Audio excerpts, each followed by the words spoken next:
दादा,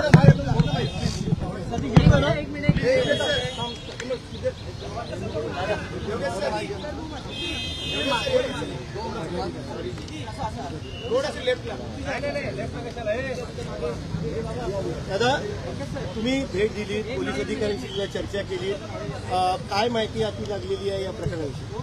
नाही बघा, मासाहेब ह्या आमच्या सर्वांसाठी आम्ही सर्व त्यांच्याकडे मातृत्वाच्या भावनेने पाहत आलेलो आहोत. जेवढी आपुलकी, जेवढं प्रेम आम्हाला प्रत्येक शिवसैनिकाला वंदनीय बाळासाहेबांनी दिलं, तेवढीच आपुलकी, तेवढंच प्रेम आम्हाला महासाहेबांनी देखील दिलं. आम्ही तरी तरुण आहोत, अगदी महासाहेबांच्या अंगावरती देखील आम्ही खेळलेले आहोत. आमचे वडील ज्या वेळेला विधानसभा निवडणूक जिंकायचे त्यावेळेस आम्ही जेव्हा मातोश्रीवरती जायचो लहान असताना, त्यावेळेस महासाहेब आम्हाला आवर्जून अगदी किचनमध्ये बोलावून आम्हाला खायला देणं आणि आमच्यासोबत वेळ घालवणं, कौटुंबिक वातावरण महासाहेबांनी प्रत्येक शिवसैनिकांच्या मनामध्ये निर्माण केलं होतं. आणि आमच्याकरता हा अतिशय भावनेचा विषय आहे. आणि जर का अशा पद्धतीने वैयक्तिक राग काढण्याच्या हेतूने किंवा अन्य कुठल्याही वैयक्तिक हेतूने कोणी महासाहेबांच्या पुतळ्याची जर का अशी विटंबना करत असेल तर अर्थातच मनाला वेदना होतात आणि ही बाब अतिशय निषेधार्ह आहे. विशेष म्हणजे आज इथला असलेला सुरक्षेचा आढावा गेल्या 2 दिवसापासून ह्या सर्व घटना घडल्याच्या नंतर मी काल देखील डीसीपी यांच्याशी मी चर्चा केली होती, इथल्या पोलीस अधिकाऱ्यांशी देखील चर्चा केली होती. अशा घटना भविष्यामध्ये घडू नये ह्याकरता इथे ज्या ज्या उपाययोजना करणं आवश्यक आहे त्या उपाययोजना नक्कीच केल्या जातील. आणि समाधानजी देखील आता माझ्यासोबत आहेत. ह्या आमच्या आपल्या शिवसेनेचे मुख्य नेते माननीय एकनाथ शिंदे साहेबांसोबत देखील आम्ही या बाबतीमध्ये पूर्ण चर्चा केलेली आहे. आणि महासाहेबांच्या ह्या पुतळ्याच्या बाबतीमध्ये सुरक्षेच्या दृष्टीने समजा काही निधी लागणार असेल किंवा काही इथे वेगळ्या उपाययोजना करायच्या असतील तर त्या देखील करायची आमची पूर्णपणे तयारी आहे. माननीय एकनाथ शिंदे साहेबांनी ते देखील आदेश आम्हाला दिलेले आहेत आणि त्या दृष्टीने आम्ही नक्कीच इथे काळजी घेऊ आणि भविष्यामध्ये अशा घटना घडणार नाहीत यासाठी इथल्या सुरक्षेच्या उपाययोजना ज्या आहेत त्या सर्व उपाययोजना केल्या जातील. आरोपीच्या भावाशी संबंधित आदित्य ठाकरे होते, आदित्य ठाकरे दबाव टाकला असं आरोपीचा हेतू काय होता या संदर्भात? पावसकर नावाचा कोणतरी ती व्यक्ती आहे, अजूनही तपास चालू आहे, तो अजूनही आपल्या ताब्यामध्ये आहे. ती व्यक्ती ही दादर परिसरामध्ये राहते, एकटी राहते, परंतु त्याची संपूर्ण माहिती, त्याचे कोणाकोणाचे संबंध आहेत, राजकीय त्याचे संबंध आहेत की नाही आहेत किंवा त्याचा नक्की हेतू काय होता याचा अजून तपास पूर्ण व्हायचा आहे. तपास पूर्ण होऊ द्यात. त्यांना आदित्य ठाकरे दबाव टाकला असं आरोपीचा हेतू काय होता या संदर्भात? पावसकर नावाचा कोणतरी ती व्यक्ती आहे, अजूनही तपास चालू आहे, तो अजूनही आपल्या ताब्यामध्ये आहे. ती व्यक्ती ही दादर परिसरामध्ये राहते, एकटी राहते, परंतु त्याची संपूर्ण माहिती, त्याचे कोणाकोणाचे संबंध आहेत, राजकीय त्याचे संबंध आहेत की नाही आहेत किंवा त्याचा नक्की हेतू काय होता याचा अजून तपास पूर्ण व्हायचा आहे. तपास पूर्ण होऊ द्यात, त्यानंतर आपल्याला संपूर्ण माहिती दिली जाईल. बॉडीगार्ड होते का ठाकरे कुटुंबांचे? प्राथमिक तपासात अजून तपास चालू आहे, विचारणा चालू आहे, इन्व्हेस्टिगेशन चालू आहे. जो कोणी आरोपी आहे तो तितकासा अजून उघडपणे बोलत नाही आहे, परंतु त्याला बोलकं करण्याची आपल्याकडे अनेक पद्धती आहेत, त्या काम पोलीस करतायत आणि नक्कीच त्याच्याकडनं सत्य ते आपण पुढे समोर येईल.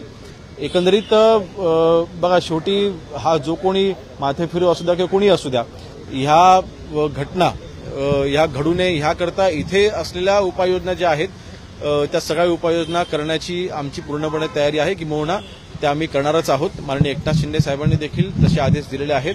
आणि एक विशेष बाब म्हणजे आमच्यासाठी, माझ्यासाठी वैयक्तिक हा जो पुतळा जो आहे तो माझ्या वडिलांनी स्वतः तयार करून घेतला होता आणि असे 2 पुतळे महाराष्ट्रामध्ये आम्ही उभे केले होते. एक माझ्या वडिलांच्याच त्यावेळेच्या खेड मतदारसंघामध्ये आमच्याच गावामध्ये आम्ही हा पुतळा बसवलेला आहे महासाहेबांचा. दुसरा पुतळा आम्ही त्याच वेळेस आम्ही इथे बसवला होता. तर एक मगाशी म्हटल्याप्रमाणे ह्या पुतळ्याची सुरक्षा आणि ह्या स्मारकाची गरिमा ही राखण्याचं काम हे शिवसैनिक म्हणून, आज मी राजकारणी म्हणून म्हणत नाहीये, शिवसैनिक म्हणून आमच्याकडनं केली जाईल. धन्यवाद. राज्यातली आर्थिक परिस्थिती बघता आता सरकारच्या माध्यमातून जे निधीचं वाटप आहे, प्राधान्यानं जे पहिली आणि दुसरी टर्म असणारे नाही बघा, असा निर्णय झालेला मला तरी कुठे माहिती नाहीये, परंतु कुठलंही नवीन सरकार ज्या वेळेला येतं त्यावेळेस पहिलं 1.25 वर्ष हे नेहमी आर्थिक घडी बसवण्यामध्येच जातं. आपण मागची किती पण आपण सरकार जर का पाहिली तर त्याच्यामध्ये आपल्याला हे आढळून येईल.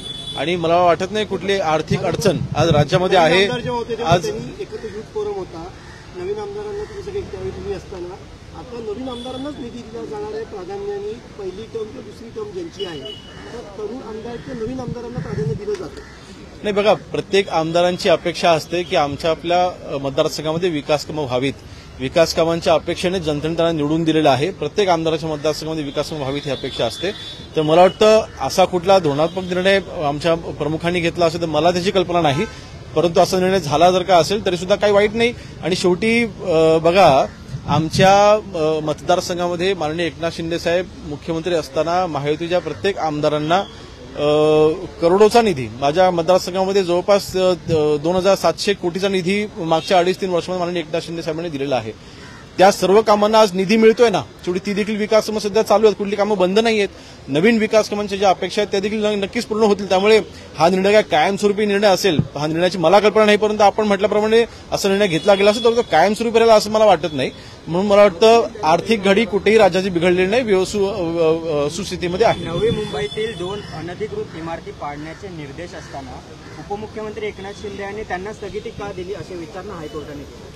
नाही, मला त्याची कल्पना नाहीये. तो प्रश्न माझ्या खात्याशी संबंधित देखील नाहीये, त्यामुळे संबंधित मंत्री महोदय याची माहिती देतील. काल गँगवर पुन्हा उचलून आलेला आहे. डायव्हर टोळीच्या लोकांनी काल 4 लोकांनी गोळीबार केल्याच्या नाही, कालच पुणे सीपी यांच्याशी माझी पुण्याच्या कार्यक्रमामध्ये भेट झाली असताना मी त्यांच्याशी चर्चा देखील केलेली आहे की हे जे काही गुंडे प्रवृत्तीची जी लोक आहेत ह्यांच्यावरती आळा घालण्यासाठी आवश्यक असल्यास कोम्बिंग ऑपरेशन करा, परंतु ह्या सगळ्यांवरती आळा घाला आणि अशा घटना करण्याची हिंमत कोणामध्ये होता कामा नये.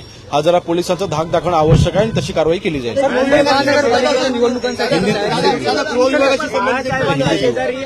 नवीन विक्री परवाने आहेत त्यांना स्थगिती दिलेली आहे. कुठल्या परवान्यांना नवीन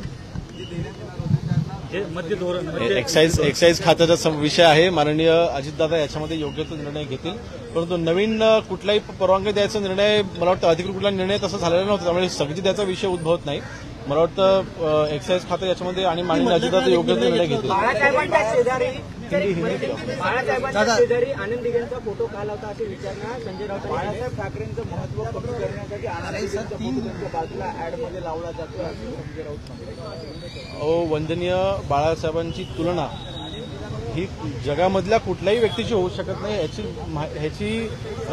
ह्याचं ज्ञान आम्हाला देखील आहे. माननीय एकनाथ शिंदे साहेबांचे गुरु म्हणून आज आनंद दिघे साहेबांच्या कुशीमध्ये एकनाथ शिंदे साहेब वाढलेले आहेत. शेवटी बाळासाहेबांचंच बाळकडू आनंद दिघे साहेबांनी सर्व शिवसैनिकांमध्ये रुजवलेलं आहे. अशा वेळेस वंदनीय आनंद दिघे साहेबांचं तिथे पुतळा किंवा तिथे फोटो ठेवणं हा वंदनीय बाळासाहेबांचा अपमान कसा का होऊ शकतो. शेवटी पालघर जिल्ह्यामध्ये ठाणे जिल्ह्यामध्ये परिणामी त्यानंतर हळूहळू महाराष्ट्रामध्ये आनंद दिघे साहेबांना मानणारा वर्ग आहे. त्याच्याने वंदनीय बाळासाहेबांच्या वरती त्यांची कमतरता हे असं गृहीत धरणं अतिशय चुकीचं आहे.